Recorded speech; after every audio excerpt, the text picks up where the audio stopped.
warahmatullahi wabarakatuh. Bismillah, Masya Allah, la yasukul khaira illallah. Bismillah, Masya Allah, la yusrifu su'a. Assalamualaikum warahmatullahi wabarakatuh.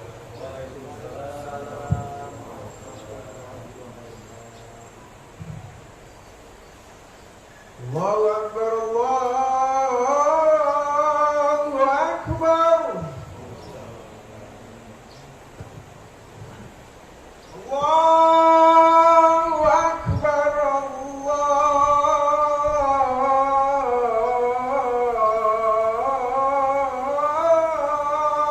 Akbar. Innal hamdalillah nahmaduhu wa nasta'inuhu wa nastaghfiruh wa na'udzu billahi min shururi anfusina wa min sayyiati a'malina. Man yahdihillahu fala mudilla lahu wa man yudlil fala hadiya lahu. Ashhadu an la ilaha illallah wahdahu la syarika lahu wa ashhadu anna Muhammadan abduhu wa rasuluh. Allahumma salli wa sallim wa barik ala sayyidina Muhammadin wa ala alihi wa sahbihi wa man tabi'ahum bi ihsani ila yaumiddin. Amma ba'du, fa ya ibadallah, usikum wa nafsi bitaqwallah wa ta'atihi la'allakum tuflihun. Qala Allah ta'ala fil Qur'anil Karim, a'udzu billahi minasy syaithanir rajim. Bismillahirrahmanirrahim. Ya ayyuhalladzina amanu taqullaha haqqa tuqatih wa la tamutunna illa wa antum muslimun. Wa qala Rasulullah sallallahu alaihi wasallam, taraktu fikum amrayn in tamassaktum bihima lam tadillu abadan, kitaballahi wa sunnata rasulih. Sadaqallahul azim wa sadaqa rasuluhun nabiyyil karim. Ma'asyiral muslimin wa zumratal mu'minin rahimakumullah. Puja dan puji syukur hanya kehadiran Allah Subhanahu wa taala yang telah memberikan nikmat taufik serta hidayahnya kepada kita sekalian, sehingga pada kesempatan ini, hari Jumat yang dimuliakan oleh Allah Subhanahu wa taala, Sayyidul Ayyam, kita bisa berkumpul, bertatap muka, bermuajahah di tempat yang dimuliakan oleh Allah Subhanahu wa taala, yakni Musalla Al-Hijrah. Mudah-mudahan kumpulnya kita, kehadiran kita dicatat oleh Allah Subhanahu wa taala dan akan mendapatkan ganjaran pahala darinya. Amin amin ya rabbal alamin. Salawat teriring salam semoga tetap tercurah limpahkan kepada junjungan kita Nabi Muhammad sallallahu alaihi wasallam yang telah membawa kita dari alam kegelapan menuju ke alam yang terang benderang, minadz zulumati ilan nur, sehingga kita semuanya bisa membedakan mana yang hak dan mana yang batil. Ma'asyiral muslimin wa zumratal mu'minin rahimakumullah. Sebelum khatib melanjutkan khutbahnya terlebih dahulu, khatib akan berwasiat untuk khatib pribadi dan untuk para jemaah sekalian. Marilah kita tingkatkan iman dan takwa kita kepada Allah Subhanahu wa taala dengan sebenar-benarnya iman dan takwa kepada Allah Subhanahu wa taala, yakni menjalankan segala perintahnya yang telah diperintahkan oleh dengan sekuat tenaga kita bisa melaksanakan apa yang telah diperintahkan olehnya. Dan begitu sebaliknya, dan kita berharap dengan semampunya untuk menjauhi apa yang telah dilarang oleh Allah dan Rasulnya. Ma'asyiral muslimin wa zumratal mu'minin rahimakumullah. Di momentum bulan Maulid ini yang sama-sama kita ketahui dan sama-sama kita pahami, di antara umat Islam, hampir kebanyakan umat Islam saudara kita melaksanakan atau merayakan peringatan Maulidur Rasul. Kenapa kok diperingati atau dirayakan kelahiran Rasul kita Nabi Muhammad sallallahu alaihi wasallam? Berarti Rasul kita yang sama jenisnya manusia seperti kita, berarti orang hebat, orang yang luar biasa. Tidak mungkin kalau seseorang atau apapun yang merasa menjadi ciptaan Allah Subhanahu wa taala, kalau tidak hebat, kalau tidak luar biasa, mau diingatkan, mau diingat-ingat oleh setelahnya. Ma'asyiral muslimin wa zumratal mu'minin rahimakumullah.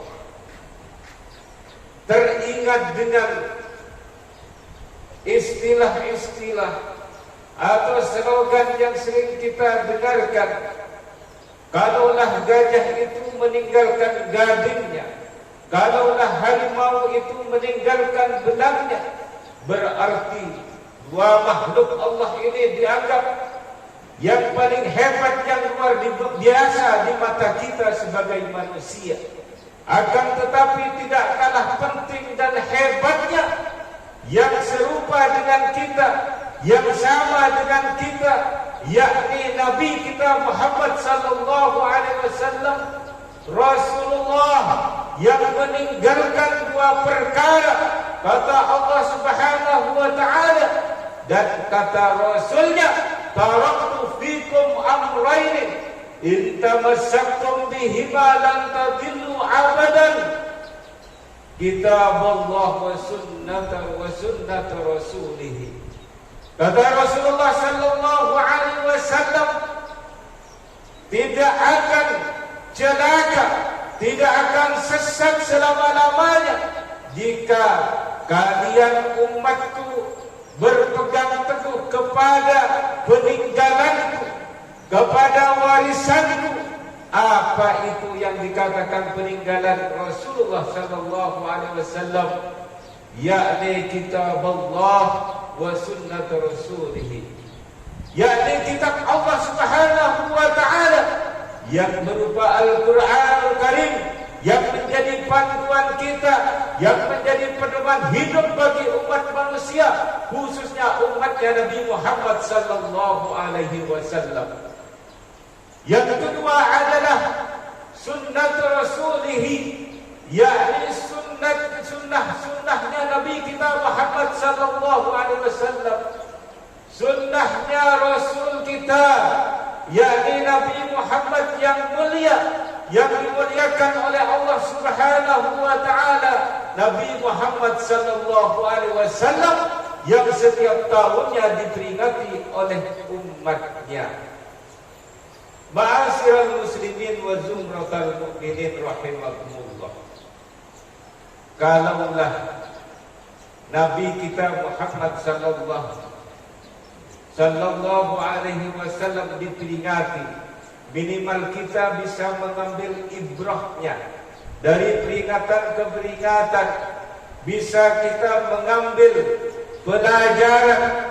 Yang pertama, kita harus mengetahui sosok tampilan kehidupan keluarga Nabi kita Muhammad sallallahu alaihi wasallam. Seorang pribadi Rasul, seorang Nabi Muhammad sallallahu alaihi wasallam sama dengan kita. Beliau adalah makan juga, beliau juga tidur, beliau juga makan, beliau juga menikah sama dengan kita, akan tetapi perbedaannya, kelebihannya dibedakan oleh Allah Subhanahu wa taala.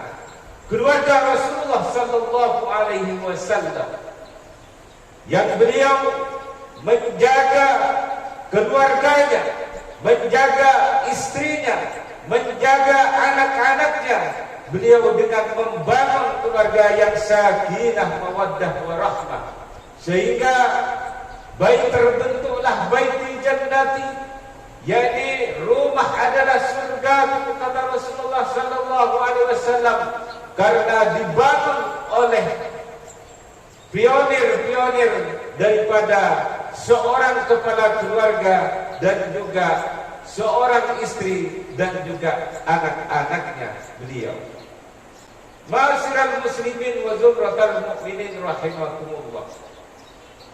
Beliau akan membangun, telah dibangun oleh Rasulullah, dialektika yang begitu harmonis.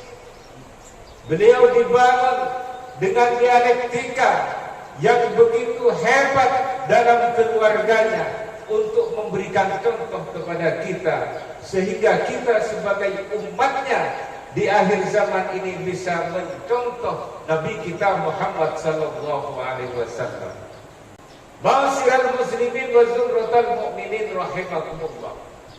Nabi Muhammad sallallahu alaihi wasallam bukan hanya seorang keluarga yang hebat, kepala keluarga yang hebat, akan tetapi Nabi Muhammad sallallahu alaihi wasallam seorang ekonom yang ulum, yang hebat, yang memiliki konsep-konsep tentang ekonomi kepemerintahan ketika itu.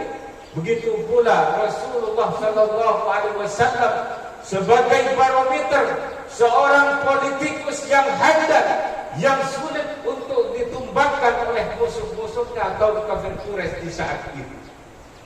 Begitu pula dalam praktek sosialnya, kemasyarakatnya begitu hebat. Rasulullah sallallahu alaihi wasallam sudah menanamkan bagaimana praktek-praktek sosial yang harus dicontoh oleh kita sebagai umatnya di akhir zaman ini. Nabi Muhammad sallallahu alaihi wasallam adalah sosok seorang yang memang bersahaja. Beliau adalah seorang sosok yang memang menjadi teladan bagi sahabat dan umatnya di zamannya hingga sekarang.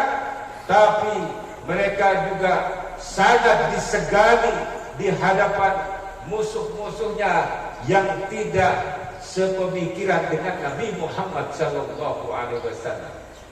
Ada sebuah kisah yang pantas kita ingat dan pantas kita laksanakan dalam kehidupan sehari-hari. Tatkala Rasulullah sallallahu alaihi wasallam semasa hidupnya hingga wafatnya Nabi kita Muhammad sallallahu alaihi wasallam, hampir semua tingkah laku apa yang dikerjakan oleh Rasulullah sallallahu alaihi wasallam hampir semua dikerjakan oleh sahabat-sahabatnya, terutama sahabat yang nama Sayyidina Abu Bakar As-Siddiq. Abu Bakar As-Siddiq yang kita kenal, sahabat yang pertama, beliau adalah nomor satu di mata Rasulullah sallallahu alaihi wasallam.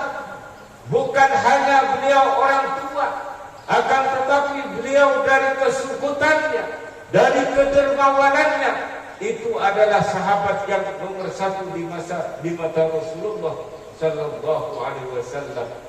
Begitu meninggal wafat Nabi Muhammad sallallahu alaihi wasallam, ditinggalkan sang Rasul, ditinggalkan pemimpinnya oleh Rasulullah sallallahu alaihi wasallam.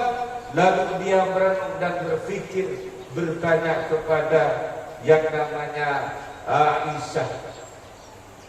Aisyah seorang istri daripada Nabi kita Muhammad sallallahu alaihi wasallam yang selalu mendampingi Nabi Muhammad sallallahu alaihi wasallam.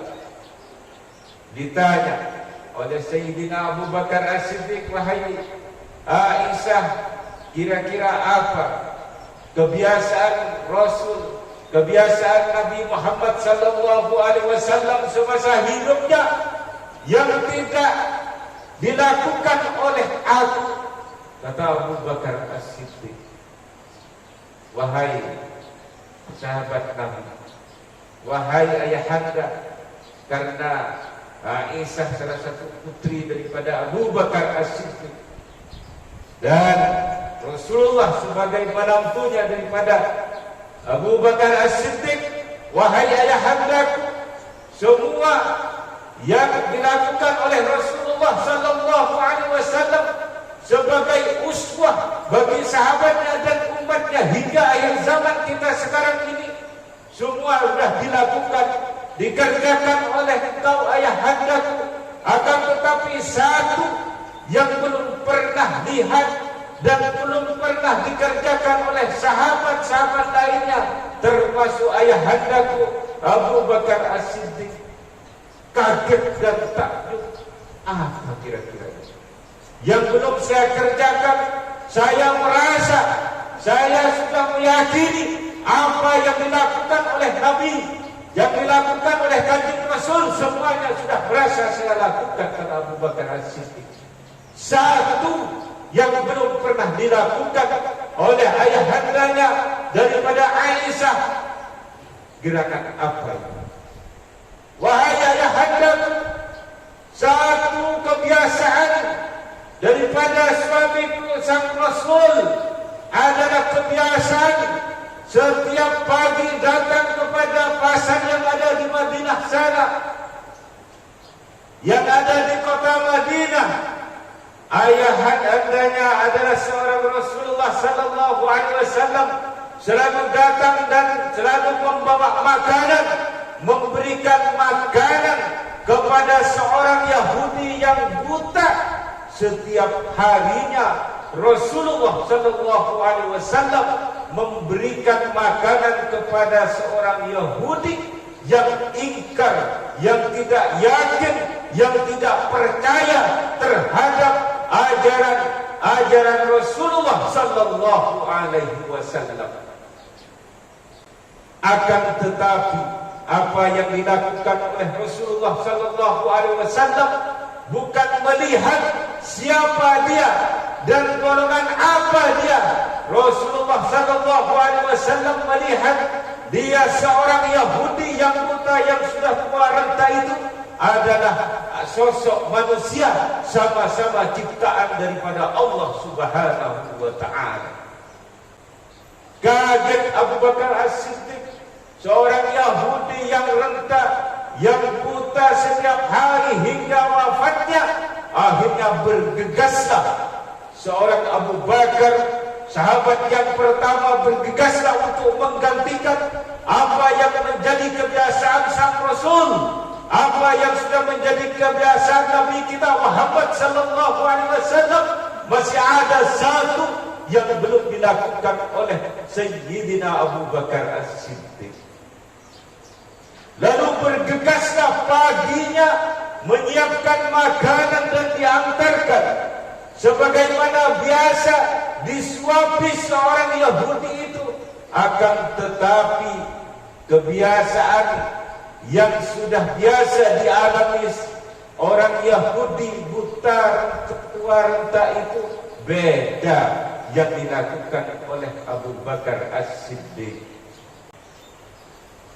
Lisannya yang untuk mengunyah makanan yang sudah disuapkan oleh Abu Bakar As-Siddiq sangat berbeda apa yang dilakukan oleh Rasulullah sallallahu alaihi wasallam. Ketika itu Rasulullah sallallahu alaihi wasallam saat menyuapi orang buta Yahudi yang renta itu, dikunyah terlebih dahulu oleh Rasulullah sallallahu alaihi wasallam supaya mudah ditelannya, supaya mudah dirasanya. Akan tetapi ketika orang berikutnya, seorang Abu Bakar As-Siddiq beda, langsung disuapin begitu saja, yang rasanya sangat beda di lisannya orang Yahudi yang berkait. Ma'asyiral muslimin wa zumratal mu'minin rahimakumullah. Yang sangat menyakitkan, yang sangat terkesima bagi kita di saat Abu Bakar As-Siddiq menjumpai seorang Yahudi yang tua buta itu. Dia menjadi kebiasaan selalu mengoceh, menyampaikan, bercerita Muhammad itu seorang pembohong, seorang sihir, seorang pendusta.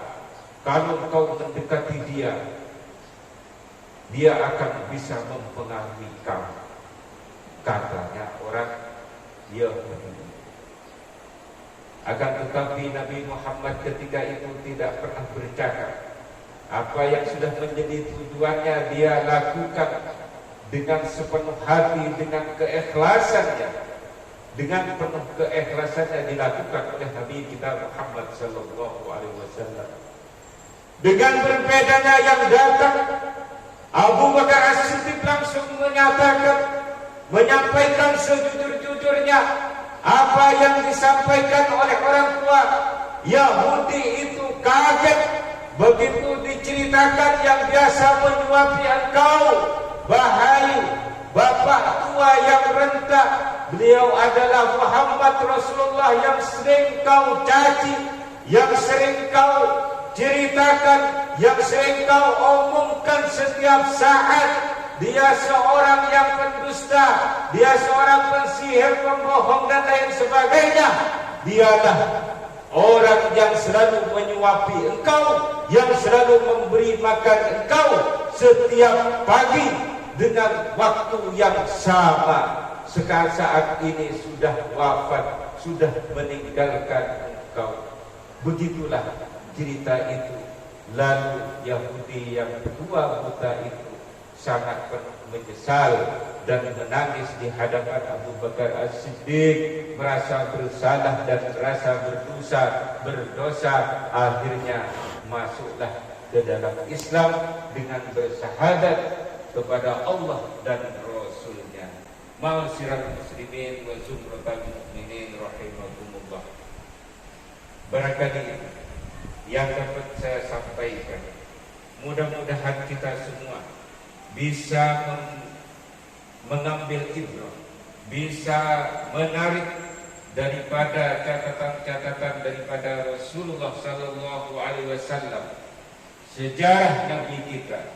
Kita sebagai umatnya harus pandai mencari tahu apa yang telah diajarkan, apa yang sudah disebarkan, yang sudah ditanamkan oleh Nabi kita Muhammad sallallahu alaihi wasallam, bukan hanya untuk umat di zamannya, akan tetapi ajaran Nabi kita Muhammad sallallahu alaihi wasallam yang berupa Al-Qur'anul Karim dan berupa As-Sunnah Al-Hadis yang sampai saat ini ada di hadapan kita, itu harus dicontoh dengan sebaik-baiknya. A'udzu billahi minasyaitonir rajim. Bismillahirrahmanirrahim. Wal 'asri innal insana lafi khusr illa alladziina aamanu wa 'amilus shalihati wa tawassaw bil haqq wa tawassaw bis sabr. Barakallahu li wa lakum fil Qur'anil 'azim wa nafa'ani wa iyyakum bima fihi minal ayati wa dzikril hakim. Wa taqabbal minni wa minkum tilawatahu innahu huwas samii'ul 'aliim. Aqulu qawli hadza wa astaghfirullahal 'azim li wa lakum wa lisa'iril muslimina wal muslimat wal mu'minina wal mu'minat fastaghfiruhu innahu huwal ghafurur rahim.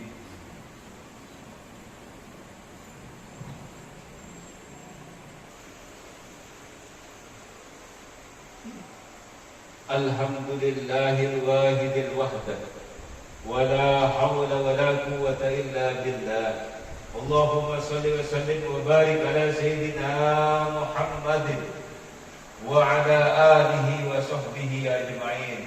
واتقوا الله لعلكم تفلحون إن الله وملائكته يصلون على النبي يا أيها الذين آمنوا صلوا عليه وسلموا تسليما اللهم اغفر للمؤمنين والمؤمنات والمسلمين والمسلمات الأحياء منهم والأموات إنك سميع قريب مجيب الدعوات وقاضي الحاجات اللهم تقبل منا صلاتنا وصيامنا وقيامنا وركوعنا وسجودنا وقعودنا وتضرعنا وتخشعنا وتعبدنا وتمم تقصيرنا يا الله برحمتك يا أرحم الراحمين اللهم إنا نسألك رضاك والجنة ونعوذ بك من سخطك والنار اللهم إنك عفو كريم تحب العفو فاعف عنا يا كريم رب اجعلني مقيم الصلاة رب اجعلني مقيم الصلاة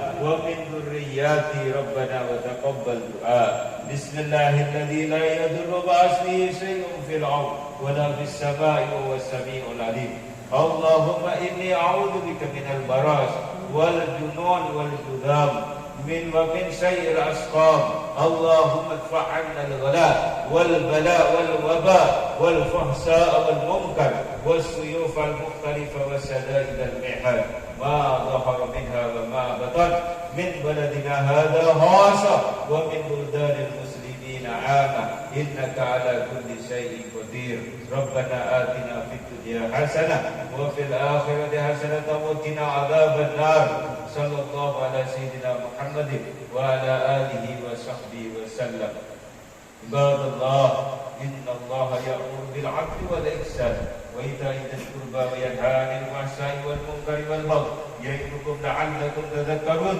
واذكروا الله العظيم يذكركم واشكروه على نعمه يزدكم ولذكر الله أكبر أقيم الصلاة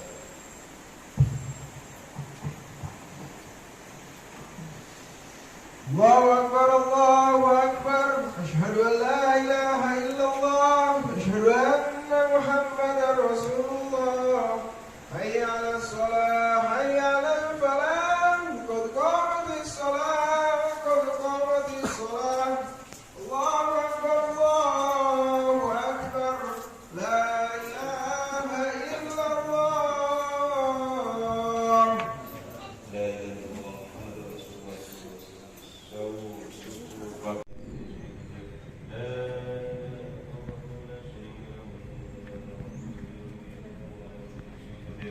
لا